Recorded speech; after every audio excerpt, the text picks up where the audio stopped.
بخاري صاحب د اردو ادب یو ډېر غټ نوم و. هغه لیکي چې زه یو ورځ په بازار کې روان وم، ګړی مې خراب وه، ما ویل چې زه دا ګړی مصري له ورکړم. نو په یو دوکان باندې ګړی راځوړندې وې، ما ووړله ګړی هلته. هغې ته مې ویل چې زما دا ګړی خراب دی، دا راله سم کړه. نو هلته یو دوه کسان ناست وو، ما ته یې ویل چې دا خو د ګړو سمولو دوکان نه دی. ما ورته ویل چې دا رسي دوکان دی، بار ګړی ځوړندې. هغوی وی چې دا د ماشومانو، موږ ماشومان سنتو سرکمسیشنز کوو، ماشومان سنتو، دا د ماشومانو د سنتونو دوکان دی. نو ما ورته وی چې تاسو بیا بار ګړی څنګه ځوړندې کړي؟ بیا یو کس ما ته وی چې ګړی مې نه ځوړندولې، نو څه به مې ځوړندول؟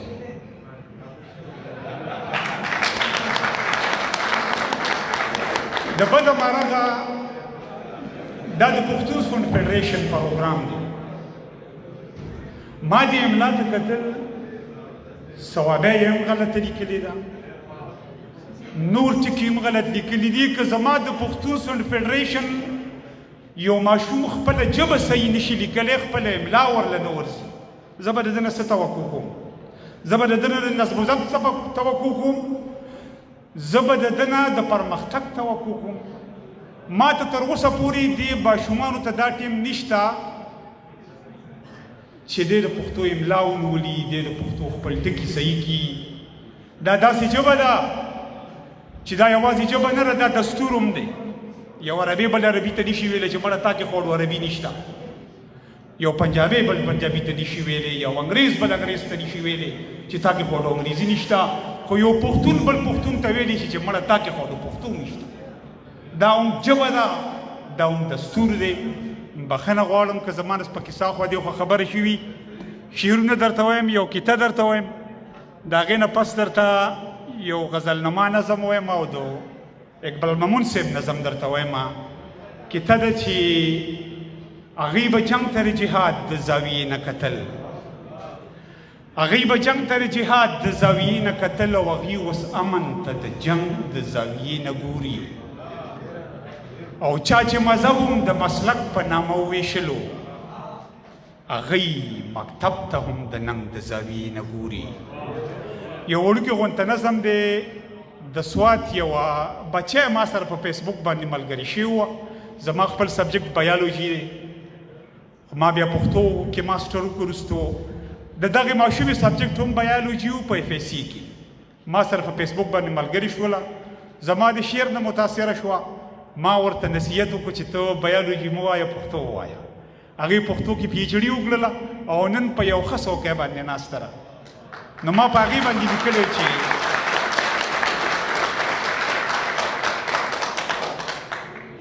ما په خپله دغه بچی باندې یو وړوکي غونته نظم لیکلی چې د کبر نه کږه وه خو په لاره شوه که نه، د کبر نه کږه وه خو په لاره شوه که نه، او بې ذوقه د پښتو ادب سنداره شوه که نه. د کبر نه کږه وه خو په لاره شوه که نه، بې ذوقه د پښتو ادب هنداره شوه که نه. او د ستر بابا د فکر تر مکتبه پورې راله،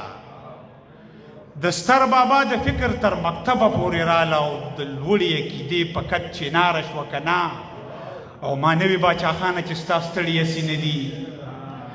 ما نوي باچا خانه چې ستا ستړي هسې نه دي، قلم سره راووته سنګاره شوه که نه. ما نوي باچا خانه چې ستا ستړي هسې نه دي، د قام او د ملت منځ کې ریباره شوه که نه. او زما د وطن لور و پښتنه وه نو صاحبه، زما د وطن لور و پښتنه وه نو صاحبه، قلم سره راووته تیاره شوه که نه. او سره د دې چې لارې تر خګرو وي نیسلي، سره د دې چې لارې تر خګرو وي نیسلي، بې داغه وه نو هر چاته بیداره شوه که نه. او سره د دې چې لارې تر خګرو وي نیسلي، بې داغه وه نو هر چاته بیداره شوه که نه. او اختر پیر روخان ورته په یادو باندې یادو، اختر پیر روخان ورته په یادو باندې یادو، د پیر بابا د چڼو نه هوښیاره شوه که نه سنان جان راته بیا د یو نظم وایي دا د اقبال مومند صاحب دا نظم دی دا وایم چې ما زیم خانه ما څه خبره کوله چې ما څه خبره کوله ما څه خبره کوله چې ما څه خبره کوله ما دا خبره کوله چې په ځمکه ولې جنګ دی دا ولې یو انسان د بل انسان د لاسه تنګ دی دا ولې مخ د عدل شو کېدلې د بدرنګ دی دا ولې د شعور په آینه ختلې زنګ دی ما دا خبره کوله ما د زړه خبره کوله ما څه خبره کوله چې ما څه خبره کوله ما دا خبره کوله چې که یو نه شروع کیږو ما دا خبره کوله چې که یو نه شو تویږو ما دا خبره کوله چې که یو نه شو قتلیږو ما تاسو ته د پلار او د نیکه خبره کوله ما څه خبره کوله چې ما څه خبره کوله ما دا خبره کوله چې سکون نشته دا ولې پښتو په ژبه وایي خو پښتون نشته دا ولې د بعضې خلکو له قانون نشته دا ولې د حال کې به مې څه د ژوندانه خبره کوله ما څه خبره کوله چې ما څه خبره کوله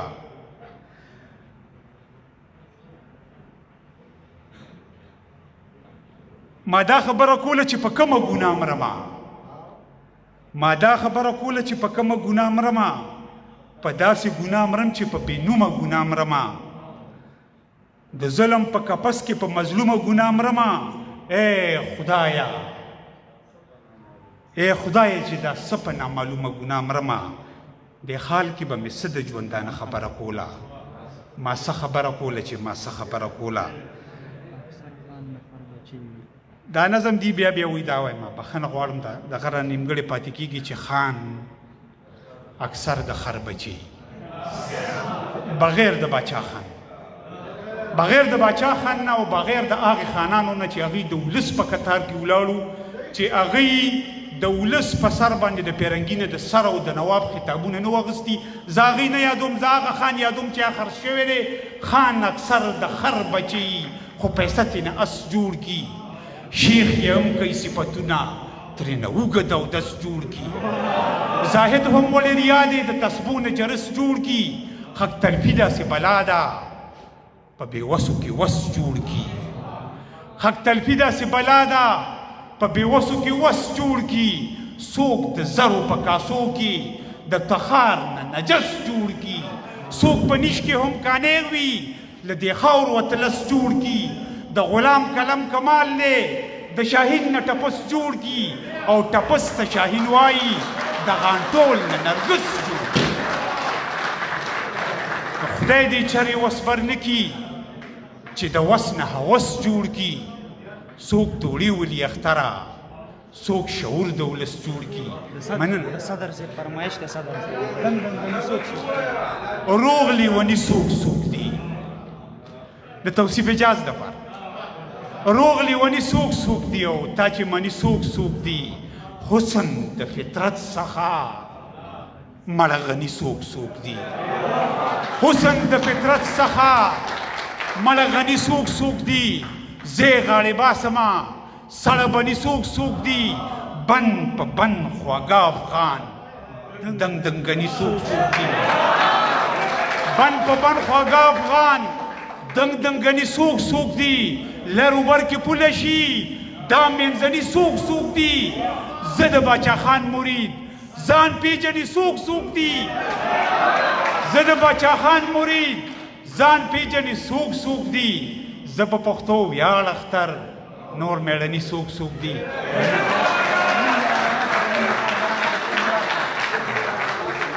مرګ خو دې په خاوره د وحشت پیردارو درو مرګ خو دې په خاوره د وحشت پیردارو درو او ژوند دې راله راکه خو د ژوند دوام دې رانه کو او زه دې په بانه د یو دانې د سیالو وویستم زه دې په بانه د یو دانې د سیالو وویستم خو وروستو د ازمیښ په ساره اوږد ګام دې رانه کو او ته خو پې خفه شوې خو ای زما جانان ربه پلن شکم دې راکه خو ښکاره پیام دې رانه کو او غټه میخانه او ډک خومونه دې راوبخل خو ویش یې کنجران کوي مخلص خیام دې رانه کو. او زه خو خپله ستا د تهلیک غټ غوندې شاهکار وما، خو سره غرمه دې راکړه لسکڼې ماښام دې رانه کو. او زه خو خپله ستا د تهلیک غټ غوندې شاهکار وما، خو سره غرمه دې راکړه لسکڼې ماښام دې رانه کو. او غټه میخانه او ډک خمونه دې راوبخل، خو ویش یې کنجران کوي مخلص خیام دې رانه کو. او زه دې تش په نوم باندې اختر کړم، اختر چېرته دی؟ نوم دې راله راکه خو د نوم مقام دې راله. مننه.